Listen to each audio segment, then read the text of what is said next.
A morte na Umbanda ela é vista de uma forma natural, uma vez que nós entendemos sobre todos os ciclos da natureza dentro da Umbanda. Os orixás que representam para a gente todas as qualidades divinas também carregam esse arquétipo da morte, que é um processo evolutivo, uma passagem. Então, dentro da Umbanda, como nós trabalhamos com as qualidades divinas, nós buscamos enxergar a forma como um aspecto natural da vida. Como nascer, viver, nós temos um momento de fazer a nossa passagem, de retornar à nossa parte espiritual. Então é um processo totalmente natural para a gente dentro da Umbanda. O budismo enxerga a morte como algo muito, muito interessante, muito útil. Se a pessoa tiver sabedoria, a pessoa refletir sobre a morte é muito útil. É como uma coisa que traz a pessoa de volta à sanidade mental. As pessoas ficam embriagadas pelos prazeres sensuais, ficam embriagadas pela vaidade pessoal, né? Vaidade da beleza física, vaidade das posses, vaidade da fama e da reputação. Então, uma das práticas budistas é sempre refletir sobre a morte. Basicamente, você reflete de maneira agressiva. Na visão católica, a morte seria a passagem. Passagem da morte para a vida, essa vida plenitude em Deus. Então, assim, acreditamos na ressurreição em Cristo, ou seja, fazendo esse término da nossa vida terrena, saber que não é o fim, mas é um recomeço, seria esse encontro com a plenitude, que seria o Deus, o Criador. A morte, ela é um segmento. A gente não entende a morte como um fim, porque a morte, ela tanto é ritualizada, no sentido de celebrar esse encantado. A pessoa não morre, ela encanta. E quando a gente pensa em encantar, a gente vem da parte do pressuposto que as pessoas estão encantadas, elas estão com a sua presença espiritual ali, entendendo que nada é matéria. Inclusive até a gente que está aqui falando, a gente é a matéria na hora de se mover, na hora do som chegar, mas esse som está chegando também através de ondas. Então essas ondas que fazem parte desse corpo encantado, elas nunca acabam. Então a morte, no fundo, ela não existe. Eu simplesmente mudei de roupa. Mas a energia, essas ondas que a gente troca na comunicação, as ondas que vêm através da luz, tudo é energia, né? Então essa energia não acaba nunca. Então o ser encantado é essa pessoa que está sem esse corpo físico, sem essa roupa, mas a sua energia continua vibrando e existindo. Para nós kardecistas, espírito kardecista, não é um corpo que tem o espírito, é o espírito que tem o corpo. Isso aqui é um invólucro, é o hospedeiro do espírito. O espírito transcende. O corpo vai ficar sepultado. Então, para nós, espíritas, a morte. Que o principal para nós é o espírito. E nós estamos aqui na Terra para burilar, lapidar o espírito. Para nós, a Terra é um mundo de provas e expiações. Lá na Tailândia, eu já fui várias vezes assistir autópsia no necrotério, né? Como é um país budista, eles deixam os monges assistir autópsia. Traz a realidade, sabe? A questão é, esse corpo vai morrer. O corpo vai morrer. E aí? Como é que fica? Quando você traz essa verdade à sua mente, o que sobra? Né? Então, coisas como beleza física já não é tão fantástica assim, né? É uma coisa impermanente. Tudo isso vai desaparecer. Posses, fama, reputação, mesmo família, filhos, amigos.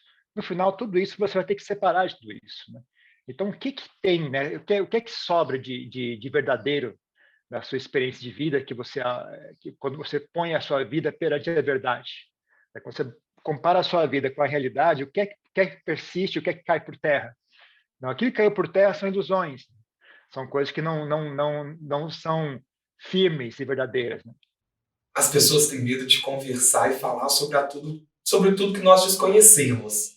Então eu acho que as pessoas têm medo de debater sobre a morte porque desconhece sobre a morte independente de qual é a sua crença, de qual é a sua religião.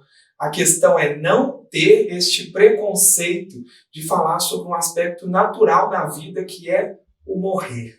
Olha, penso eu que talvez seja a dificuldade de encarar a nossa finitude, a nossa fragilidade, a fragilidade humana. E eu vejo que também talvez seria um fracasso da própria ciência saber que, apesar dos avanços, prolongamento da vida, chegar aqui, ela não põe fim, digamos assim, à vida, né? E talvez essa dificuldade de enxergar a nossa limitação, a fragilidade humana. E talvez isso nos afaste dessa temática. Por mais que amplie esse tabu, vai ser mais complicado encarar a morte, mas sabemos, quer dizer, pelo menos temos uma das certezas da vida é que um dia vamos morrer. Tem vários processos, né, no sentido de celebração. Então, é um povo também que teve muito contato com a Igreja Católica. Então, vários santos católicos, por exemplo, São Francisco de Assis é o padroeiro do povo cambiuá. Então, vai ter as missas, vai haver celebração, sempre é um ponto de luz, né, são as velas, né. Então, essa presença do fogo também é muito importante por causa dessa ideia de iluminar, de trazer esse contato com algo de um outro caminho, né? Você não está indo embora, você está fazendo um outro caminho, iluminar esse caminho. Então, os processos são todos, né, com muita luz, com muito fogo, muita vela, muito ponto de luz, o que a gente chama, muito canto. Então, para sempre trazer essa questão de, olha, você está fazendo essa travessia, mas você não está sozinho. Então, desde pessoas que já encantaram, desde nós que ainda estamos encarnados, nós vamos estar juntos para fazer esse trabalho. E aí você, chegando nesse lugar encantado, vai estar conosco também do mesmo jeito, nos trabalhos, na luta, na missão. Então, é um segmento mesmo, né? Não acaba, assim. É só mais uma parte. É como se fosse na cidade, não tem os 15 anos. É uma transição, uma mudança de fase. A morte é uma mudança de fase. Então, o luto é encarado com esse processo de preparação, de mudança de fase. Tabu, não só com a morte, o tabu está enraizado na nossa cultura, em todo o setor. A morte, porque é uma coisa assim mais drástica, né? Mais impactante. A morte é a realidade, é verdade. Não é bom a sua vida ser incompatível com a verdade. Se é uma coisa verdadeira, ela não tem como ser ruim. Se é algo que é verdadeiro, então ela não tem como ser ruim. Ela apenas é o que é essa a realidade. E ela cumpre o papel dela, né? Se não houvesse morte, ia haver muitos problemas.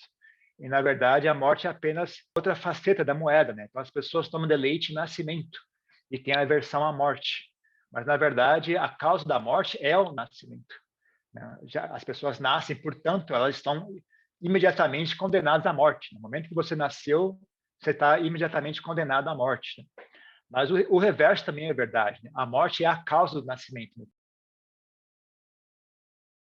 Durante toda a nossa existência, nós confrontamos a realidade da morte diariamente. Só que a pandemia, ela trouxe muitas evidências e trouxe muito à tona pela quantidade de morte que nós tivemos. Então as pessoas precisaram lidar melhor com os seus medos, com as suas dificuldades, com as suas faltas de compreensão. Então a quantidade de morte também traz a quantidade de dúvidas. E isso pode vir de uma forma positiva, porque durante a pandemia muitos tiveram a oportunidade de confrontar esses medos e hoje lidar com a realidade espiritual de uma forma melhor. Diferentes tipos de morte são encarados de forma diferente. Por exemplo, a gente passou agora pela questão da pandemia. A pandemia não permitiu que muita gente trabalhasse o luto. Então, essa morte sem luto, ela é encarada de forma bem ruim, inclusive patológica. Ela pode fazer mal. Então, tem que se viver a morte. Como eu falei, a morte faz parte da vida. Então, tem que se viver o luto também. Então, essas mortes por pandemia, eu acredito que trouxe um dano no sentido mais emocional, enquanto corpo coletivo. Logo no início da pandemia, o fechamento das igrejas, assim, a não permissão de digamos, procissões, lugares que, digamos assim, considerados como religiosos tiveram que ser fechados, tudo isso causou um impacto muito forte. Mas, assim, até mesmo para nós padres, acostumado a celebrar para os fiéis, de repente você tem que enfrentar, celebrar com a câmera, ali aquela frieza. E a fé, ela é muito humano, esse contato, né? Então isso causou, digamos assim, um sofrimento, não só para os fiéis, também para os religiosos, assim, para os padres. Em contrapartida, percebemos assim, um aumento da procura, seja depois das confissões, seja a questão da mesma questão virtual, essa procura. O ser humano percebeu que sozinho não se realiza.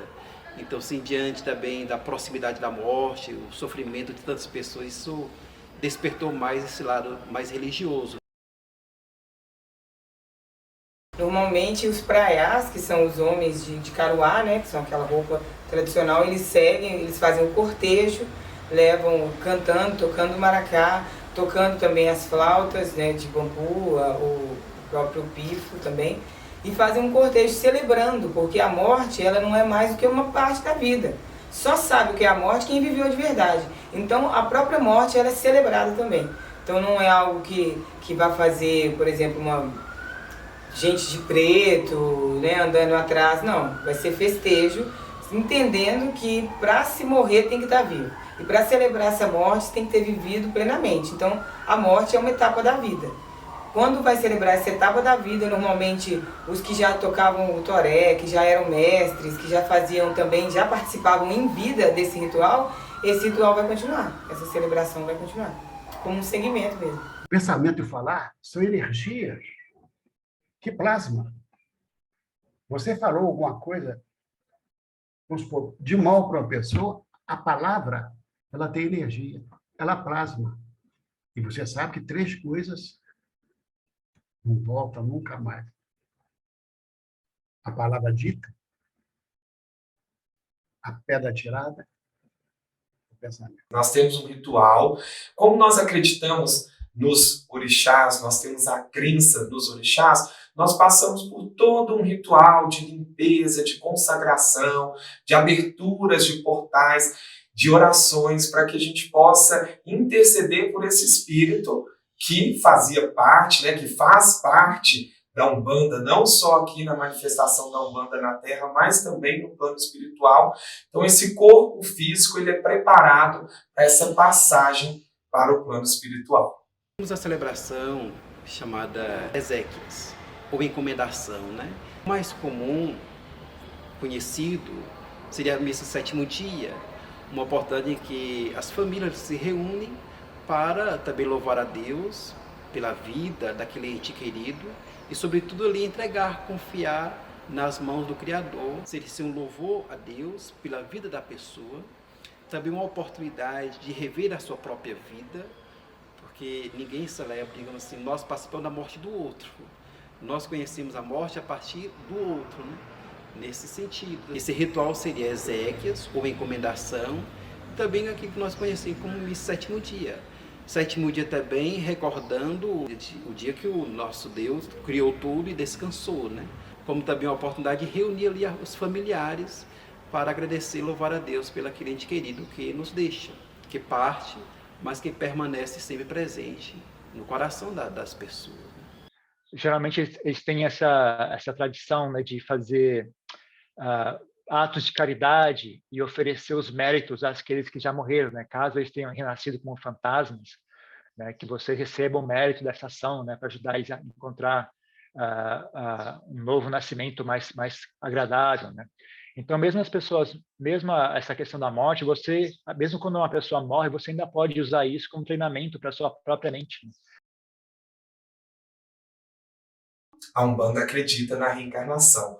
A Umbanda acredita que nós estamos aqui de passagem na Terra, que nós somos seres espirituais vivendo uma experiência terrena. Então, mais uma vez, eu trago essa consciência de que dentro da Umbanda é algo totalmente natural. Da mesma forma que nós viemos aqui para a Terra, nós precisamos retornar para a nossa pátria espiritual.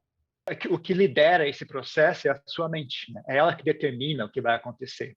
Então, se você desenvolveu as qualidades mentais de um animal, de uma pessoa, sabe, uma mente grosseira, uma mente baixa, uma mente uma mente não muito saudável, você vai ter um renascimento, né? A sua mente busca esse renascimento, ela deseja existência.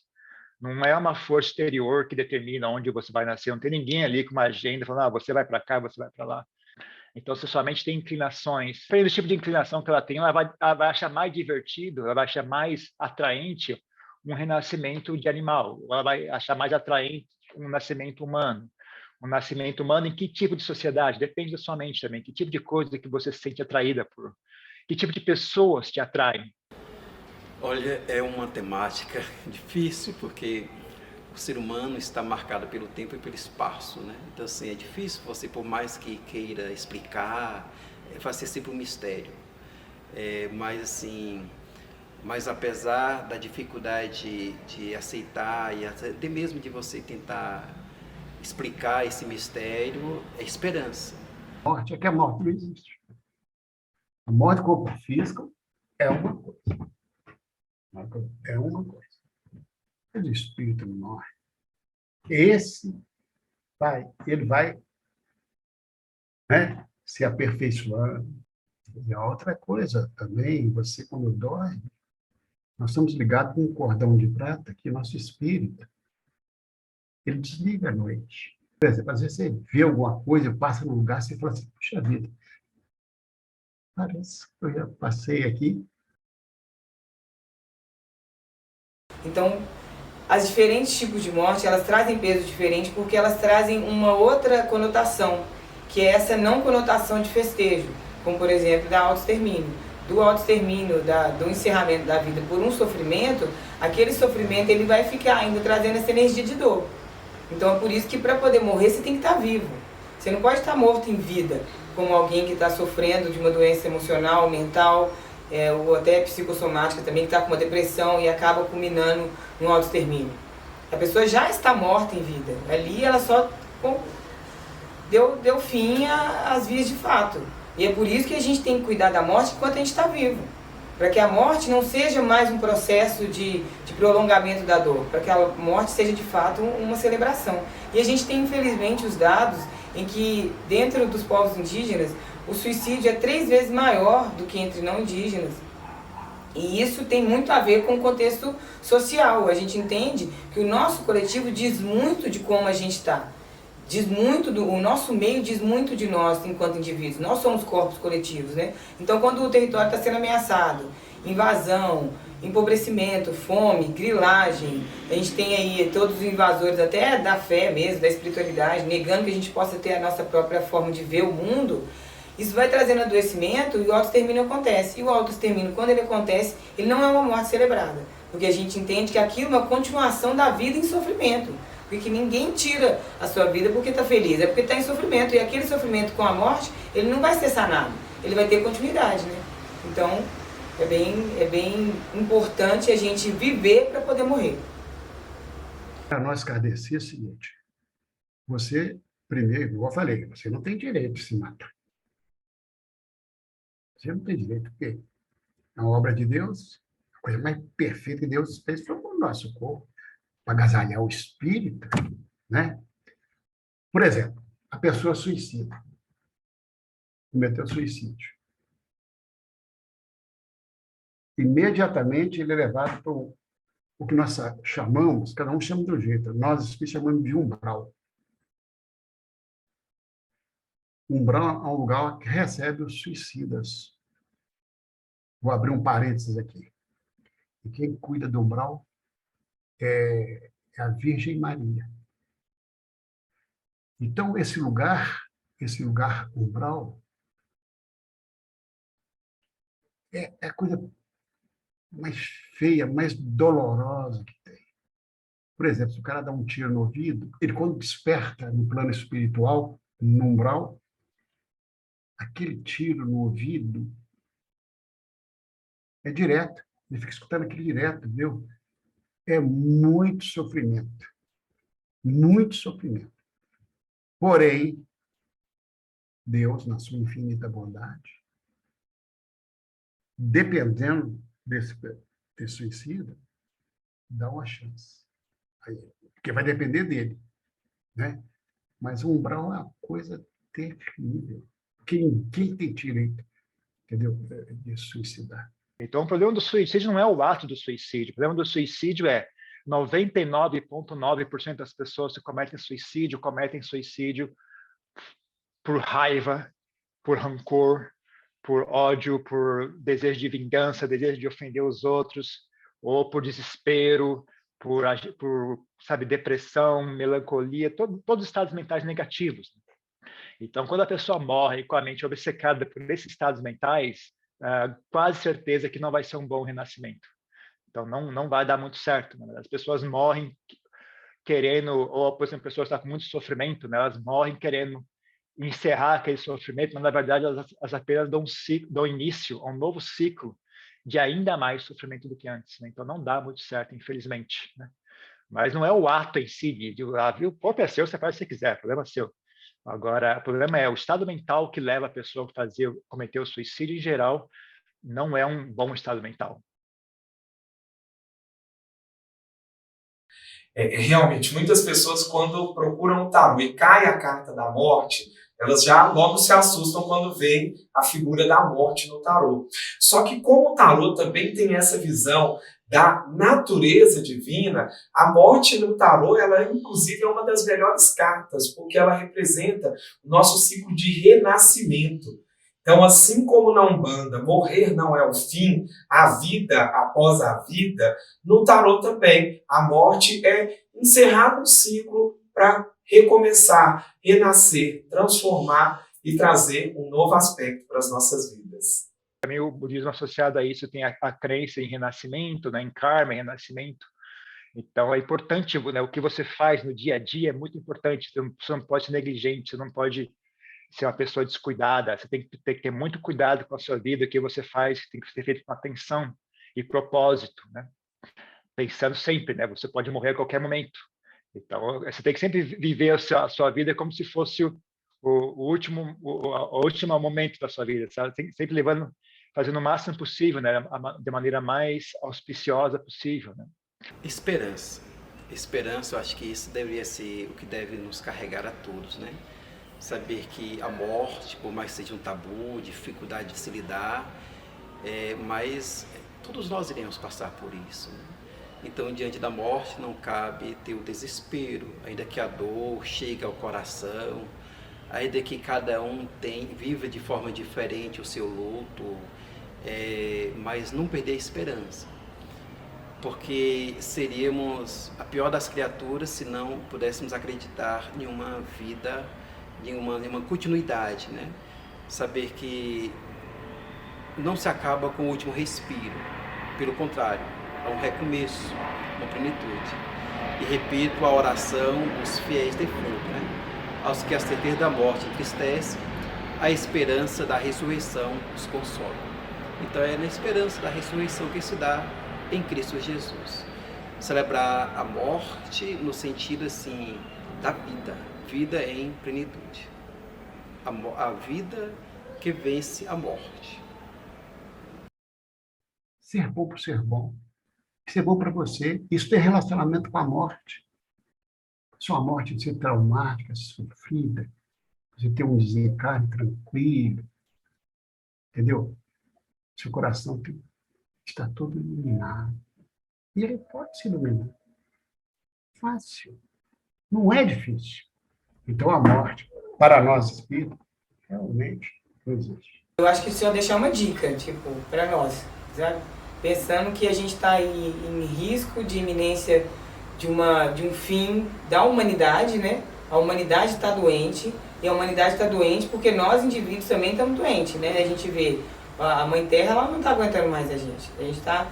O próprio o Chomes que falou esses dias, né? O quanto era importante essa eleição no Brasil, porque a Amazônia está em risco, e se a Amazônia está em risco, o planeta inteiro entra em colapso também, já tem as crises climáticas que são realidade, para a gente aproveitar e entender que a gente está vivo é para desfrutar, é para viver em harmonia com a natureza, é para comer direito, é para beber direito, é para amar, é para desfrutar da vida, porque ela tem um tempo.